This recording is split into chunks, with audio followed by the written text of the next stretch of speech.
there's been numerous other coaches in high school that had an impact on me. And so now in turn, I want to be able to be that for somebody else. And so, and there are players, man, that I've been able to help and impact along the way. And they'll text me a couple of years later, man, coach, I love you and I appreciate everything that you've done for me. And man, that's some of the best feelings that you can ever have. Because one thing I've learned, Tyler, I mean, I don't think that we can't take iPhones and money with us, right? I mean, it's just the amount of people that we can impact along the way. And that's generally what brings me joy out of this, man, is seeing people successful.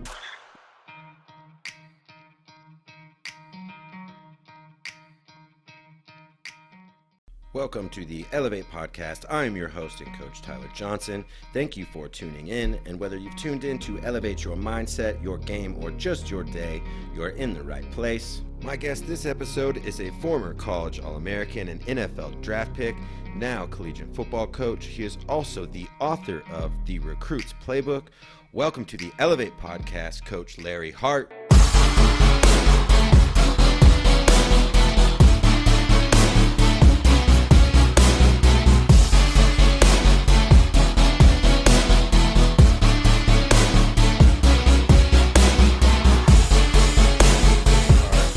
How are you doing? Thank you so much for having me on, man. I'm excited to be here with you today. Yeah, excited to connect and have you share a lot of your wisdom. But I guess to start, I'd love to, I know a little bit about your story, read your book, and share a little bit about that and your journey and what led you to the work you're doing now. So let's see. I grew up in Mississippi in a small town called Gluckstadt, Mississippi. So I started playing football around the, let's say, seventh grade is when I first put the pads on. I'll tell you a funny story really quick. Yeah. The first time I ever put pads on in my life, Tyler, I remember telling the coach I was so nervous and scared, I pulled myself out of practice the first time I put the pads on. Anyway, so I started playing in seventh, eighth grade. And, you know, I was a pretty good little football player and I was enjoying it. And then in high school, I was a 3-year starter in high school. You know, I was a pretty good football player, not a great football player. But then from there, I wasn't a qualifier coming out of high school. So I had to go to the junior college route. So I spent 2 years at Holmes Community College. And then I went to the University of Central Arkansas on a full ride scholarship for 2 years. And then I got drafted into the NFL, played there a couple of years with the Jacksonville Jaguars, was a fifth-round pick. And then short-lived NFL career, and then started my coaching career in 2014 and got my master's degree at Arkansas State. I was a graduate assistant there for 2 years. Then I actually went back to Holmes Community College for my first full-time coaching position, and then went back to Central Arkansas 16 and 17. And then prior to coming to Houston, I was at the University of South Alabama for 3 years coaching. And then after South, came here to Houston. So I've been here for the last couple of years. So playing and coaching, man, been doing it for pretty much like over half my life now. And you bring a lot of that expertise and wisdom into your book, The Recruit's Playbook. There's a lot of like technical, I'll have the book linked up here. The technical just guide is just fantastic. But some of the stuff I really loved was just some of the preparation and the mindset and just some of the things you really weave in there, I think, just as lessons that come along with being a football player and in the recruiting process. I think there's a lot of life lessons in there. One of the things that popped out and grabbed my attention is he says, effort over time equals success. Explain a little bit about that. I'm sure you've shared that with players often, but for the ones that haven't heard it, share a little bit about that. Well, Tyler, that connects really well with my journey because along the way, you learn a lot of different lessons along the way. And probably the biggest lesson that I learned is for me, not to give up. I mean, just to keep chopping wood, so to speak, and just keep working hard, man. So life is always going to be filled with disappointments, and, you know, it's not necessarily a straight path to get to where you want to be. Everybody has these goals and dreams of what you really want to do. But what may come as a surprise to you is the work that you have to put in to get to where you want to be. And so for me, to give you an example, right, I want to say early on in my childhood, I didn't pass the fourth or the fifth grade. You know, so for me as a young man, that was disappointing. And then to be a non-qualifier coming out of high school, that was disappointing again. And so, but the consistent thing that I found was, and I'll tell you this too, Tyler, um, I was a half scholarship guy going to junior college. So I didn't even get a full ride to go to junior college. So I was like, man, this is the only school that wants me as a junior college, and they're giving me a half scholarship. And I know that I can be a really good football player. And so that journey within itself was troublesome, disappointing. You know, coming out of high school, I didn't even know if I really wanted to continue playing football. You know what I mean? So with that being said, is along that journey is you learn to not give up. You learn to keep pushing regardless of how you feel. And so when I say effort over time equals success, that means that whatever your goals are, you just kind of keep putting in the work and you keep showing up, you keep working, don't give up, keep pushing. And that just ties into my journey is that I'm a big believer in that. So whatever it is that you want to do, I'm a firm believer, man. If you continue to just keep bugging the crap out of people, you keep putting effort in, eventually, man, you're going to find yourself in a successful position. And I think a lot of people, man, people just give up, man, whether that's in football or life or marriage or relationships. Like I've been married for 10 years now. And I believe that one of the things with our marriage is me and my wife and I, we're really good people. We strive to be good people, but we just have not given up, you know? And I think through not giving up, we've learned to love each other more and more now versus we first met each other. So anyway, effort over time, man. Just kind of keep hanging in there. Successful marriage or success on the field, right? Needs effort over time. Yeah. Another thing I really love that caught my attention, and I think seeing the byproducts of it with other athletes and experiences, is unmanaged stress can lead to unexpected results. I think just the time we're in with student athletes right now and mental wellness and mental health. Can you talk a little bit about unmanaged stress leading to those unexpected results? Yeah. So first off, I think it's important for people to evaluate where they are mentally, emotionally, and I'm not a professional when it comes to talking about mental health. I just know a lot of people deal with it, Tyler. Because based on your childhood or based on what you that you grew up with, because everybody has issues that they deal with. Everybody has a vice, whether you want to admit it or not. So everybody has things that they're dealing with. And I don't care if you're a multimillionaire or you come from a low economic status background or wherever you're from, there's always going to be issues and those stresses are going to be there. And so one thing that you can do is you can't ignore those stresses. Okay. And so what you have to do is you have to self-reflect and see where you are mentally, emotionally. You kind of have to evaluate that on a daily basis, especially with student athletes, because in particular with college football players, man, you're faced with so many challenges just between social media, girls, you want to have a good time, and then the demands of schoolwork and the demands of practice, all that stuff, man. So it brings about a certain amount of pressure for those guys to perform on and off the field. And so what happens is when I talk about the unmanaged stress can lead to unexpected results. And so if you don't take care of your mental or your emotional state, then you can find yourself flunking out of school. You'd be like, man, I'm making bad grades. I don't even know why I'm making bad grades. Why can't I snap out of this? Why can't I perform to the best of my ability? Like, what's going on? I promise you, I have guys like that all the time. They're about to flunk out of school or they're about to give up or make a poor decision, right? That could ruin their careers or where they really want to go. And they don't even know why. They're just like going through the daily process. So you have to really take time to evaluate your mental state. And then, most universities or all universities have things put in place to help you to get through those things. Most definitely. I think there's a lot of different ways and different people manage in a lot of different ways, but I reflected hard on that question because I think I had some unexpected results looking back on my time that stemmed from some unmanaged or bad forms of stress. You talked about your journey, and what I love is you emphasize in your book is that there's a lot of past, and you talked about success, effort over time. And you took probably, one of the less popular routes to get to the NFL, to get your opportunity. Um, but why is it important to focus on, you know, what your journey is? And there's another thing that caught my eye in your book. There's a quote, something like, you know, go where the school wants you and go make big plays. And I think Yeah, there's also maybe in that same chapter, it talked about like, if someone's not grateful for an opportunity, why would they even be grateful to be part of this team? And I yeah. think in the recruiting process and seeing that play out with kids in the past, I think, expand on those things about your journey and why it's important to go where you feel that you're valued and you can be a Yeah. part of a real team. Yeah. I mean, there are so many examples of guys that go to the NFL and they don't go uh, the the prototypical popular route, right? Yeah. So, for example, I mean, Josh Allen, he was a junior college player in Reedley, California, Reedley Junior College, and he ended up going to Wyoming. And now, I mean, he's arguably the best quarterback in the NFL. Aaron Rodgers is another. Cam Newton is another.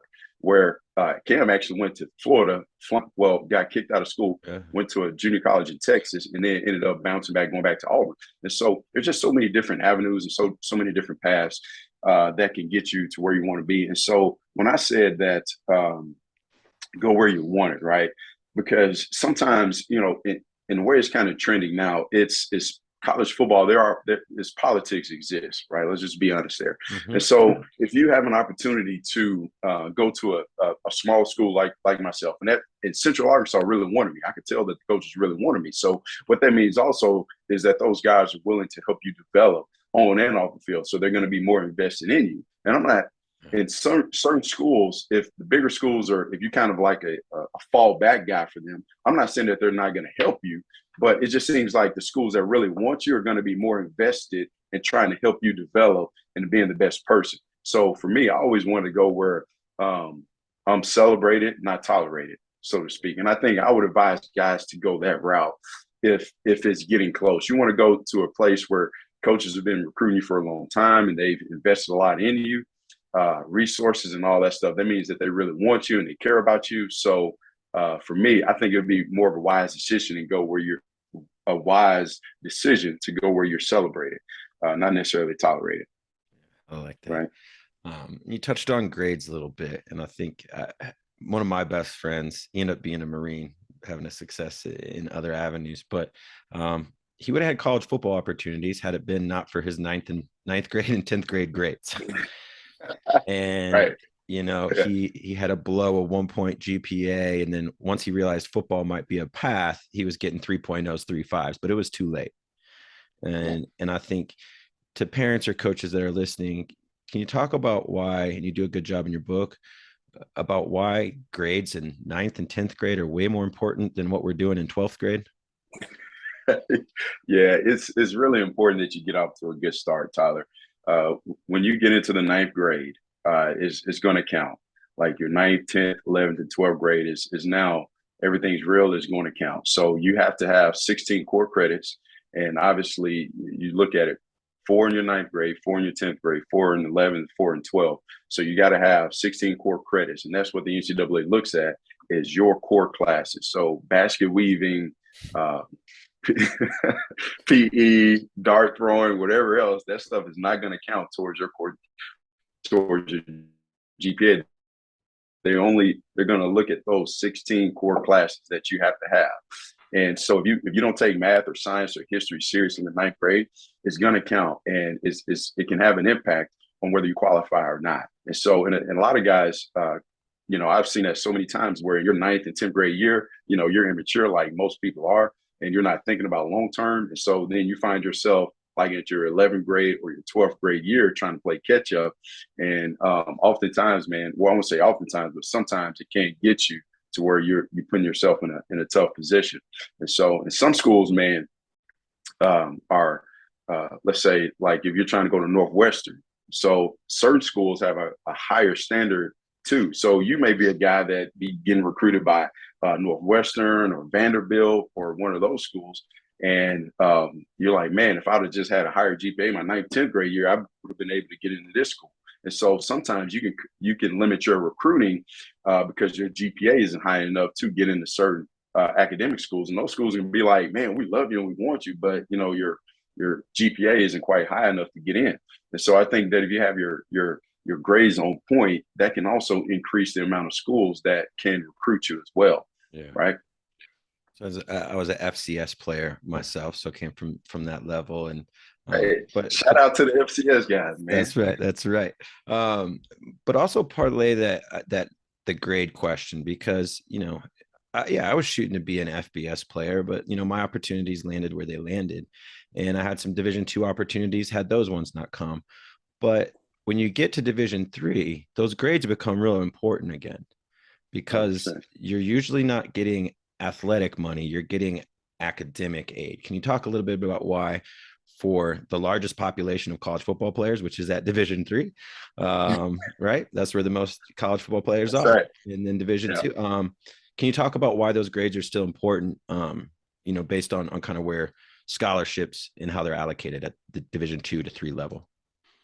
Yeah. So as you move down the lower levels, schools have basically they have what a certain amount of scholarships they can allot, right? So if they have, say for instance, they have 10 scholarships, well, really they'll try to divide those 10 scholarships among like 60 to 70 kids, right? So if you have higher academic, say if you scored high on your ACT or SAT and you have a high GPA, then you can have more academic money, and then they can kind of fill in the gap a little bit with their scholarship money to where you don't have to come out of pocket, right? So it's just if you the higher grades that you have, that makes you more recruitable, and then the school will be able to fill in a gap where you're not.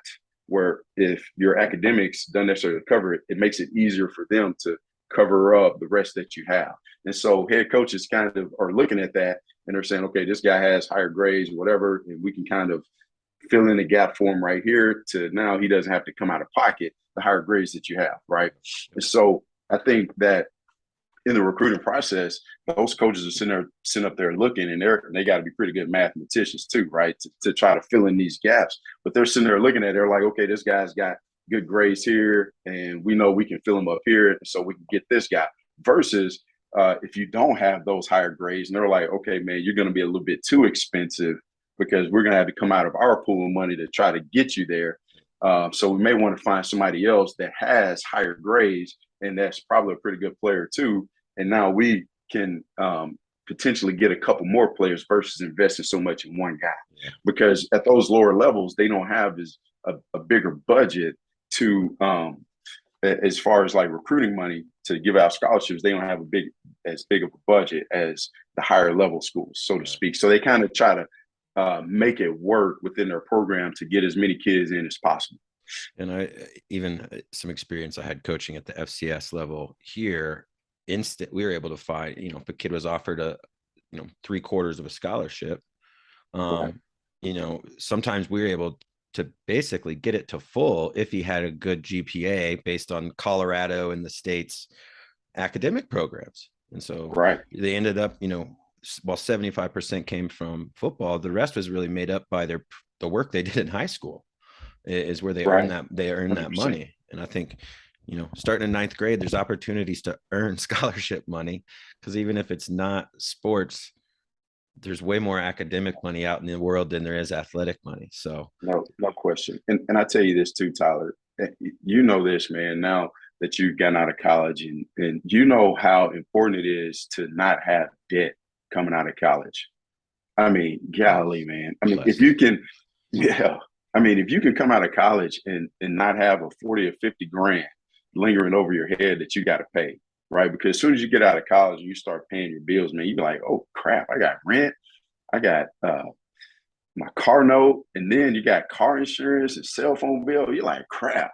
Yeah. You're going like from next thing you know, and then you got another $400 payment of student loans on top of it. Yeah. And so that's what I'm saying too, man, that, a lot of guys don't, if you being able to take care of your grades and playing college athletics, man, you have an opportunity to potentially get your school paid for. And that really is the main thing, right? And when I played at Central Arkansas, I never thought when I walked on that field and we're playing McNeese State, we're playing Stephen F. Austin, Southeast Louisiana. Tyler, I had the best time of my life Yeah. playing and competing with my teammates. And that's really, at the end of the day, man, I enjoy my coaches. I enjoy my teammates.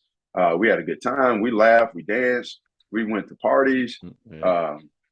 Had a good time, man. And that's the college experience. If being a part of the team and playing college football, man, I think that should be in developing as a person.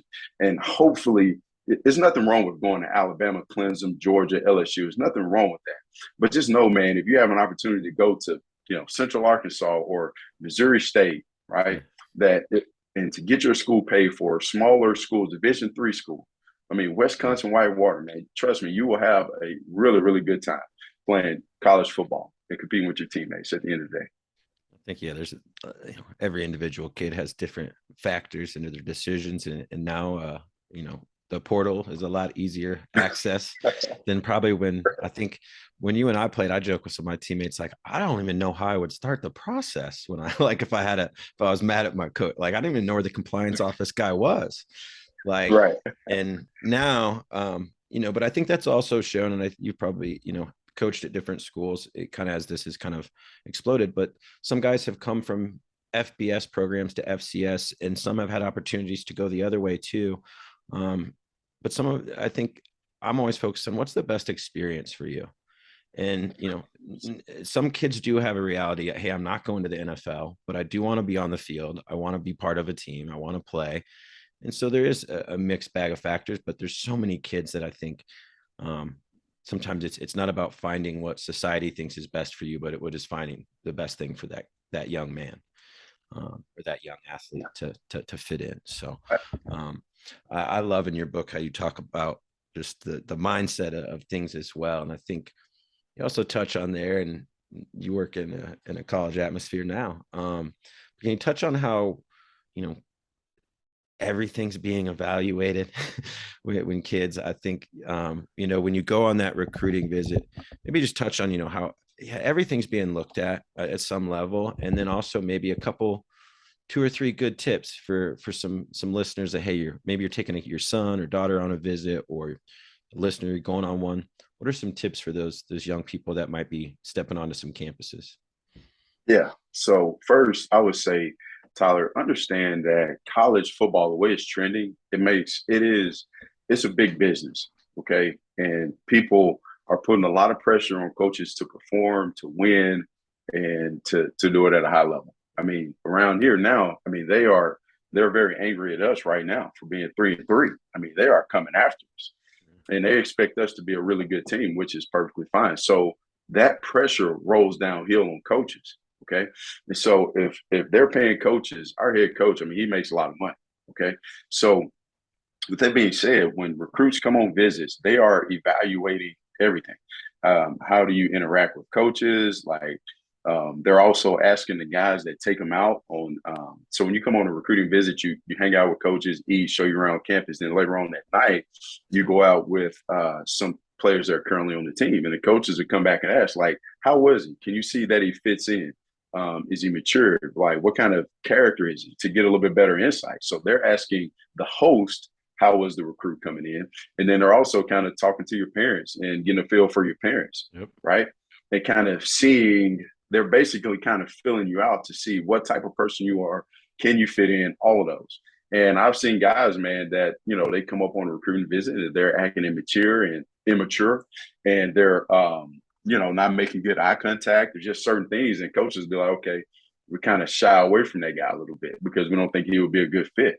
And those things, man, because the lifeblood of any program is the recruits, right? You got to have good people. You got to have guys that have the work ethic, that can endure the grind, and that is tough. I mean, college football is tough. So we're really trying to evaluate a lot of different things. We're also looking at your physical length and tools. I mean, coaches are looking at your arm length. They're looking at your ankles. They're looking at your hips. Can you hold this weight? Your shoulders. I mean, we're breaking down every little thing about you when the first time we see you, right? Yeah. So, I mean, I can remember one story. We brought a kid up.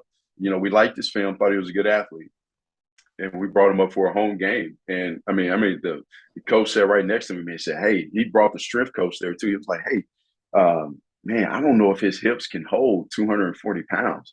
mean, his shoulders look a little narrow, his hips are a little in.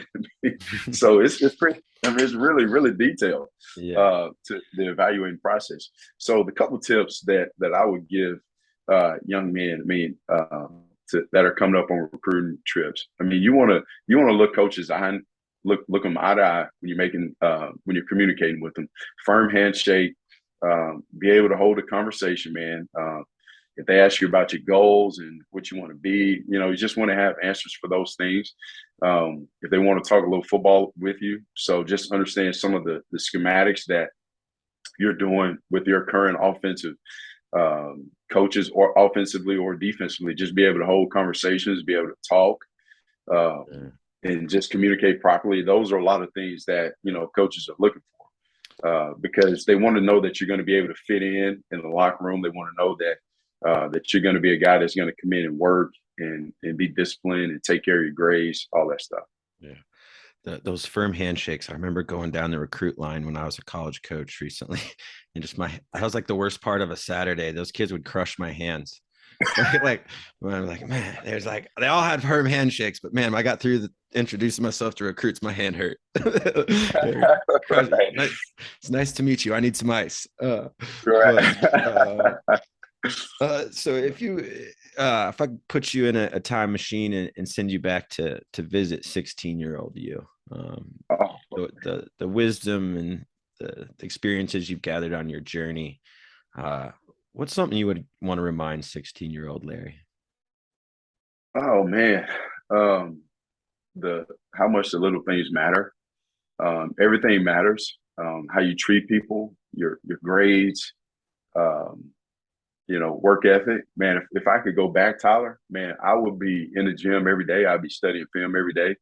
Um, I would be building relationships with every professor, teacher that I could. I mean, I would just take advantage of every resource and opportunity that there was. Um, just probably be a little less selfish. So it's not always about me and what I got going on. I'm gonna try to just take advantage of every possible resource there is. I mean, I would be studying. I would be learning football. I would try to also expand my horizons too, because like I said, I wrote a book. Mm-hmm. But man, I would like to. I wish I could get more into some business stuff from because also what I want to do too, Tyler, is I also want to start a capital fund, man. And I don't know how I'm gonna do that, but I definitely want to do that. I've always been like a goal oriented guy to be able to help people, because and that's going to be like my next book that I talk about the transition from college to professional.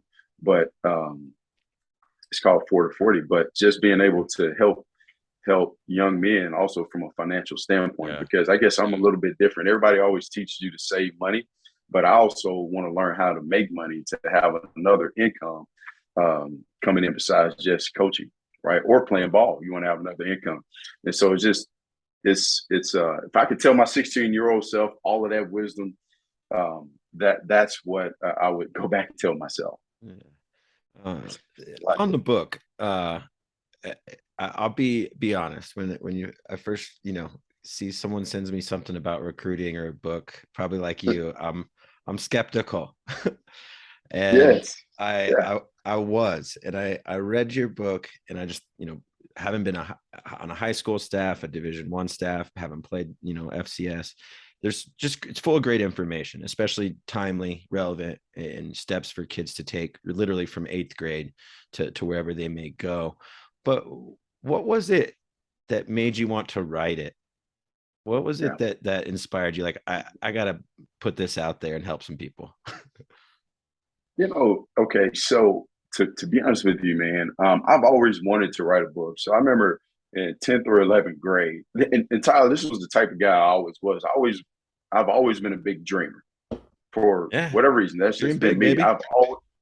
I've always been that way. And it comes from a genuine spot, because there was so many difficult times throughout my life, but that's just always who I was. And that goes along with that quote, effort over time. So no matter how many shots that life gives me, I just keep getting back up. And then after a while, you just build that strength and be like, you know what? No matter what life throws at me, I'm going to keep getting back up. man, that's me.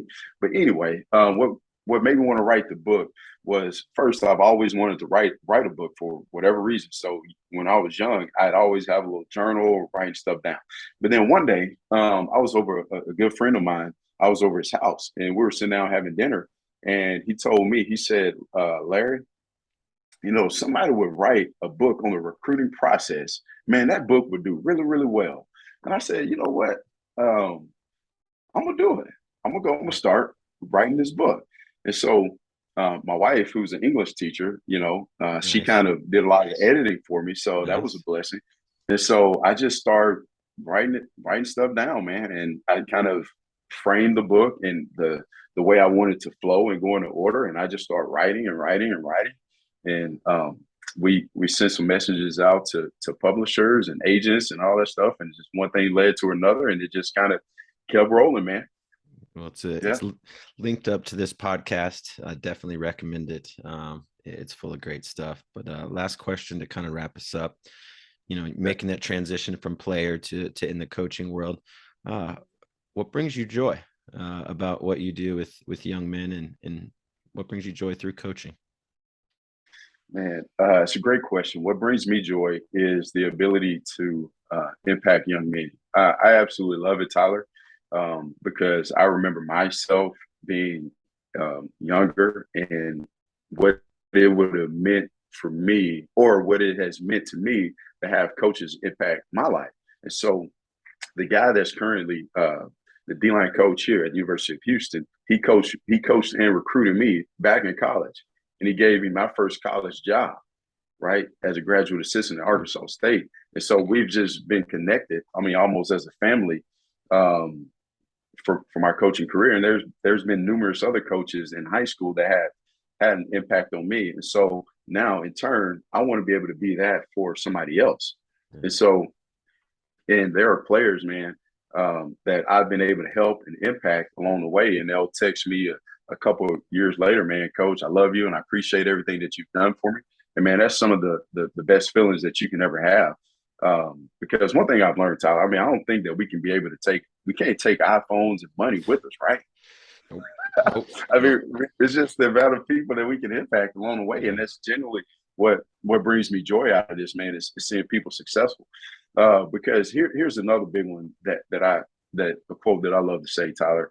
How do you treat people that can't do anything for you? Yeah. Okay. You see? And so because and it's been times in my life where, and I experienced this, when you're an NFL player, where everybody's texting you and hitting you up, and man, you're a big time college athlete and everybody loves you. But then you get cut from the NFL, then nobody hits you up anymore, man. Right? But they're like the coach that gave me my first job, he kind of stayed in touch with me. He texted me out of the blue and said, hey, man, you want to come coach and be a graduate assistant? Right. And so at that point in time, I had nothing to really offer him. Like he just did that out of the kindness of his heart. Yeah. And so that's what really stuck out to me. And that's what gives me joy is now I want to have the ability to impact other people,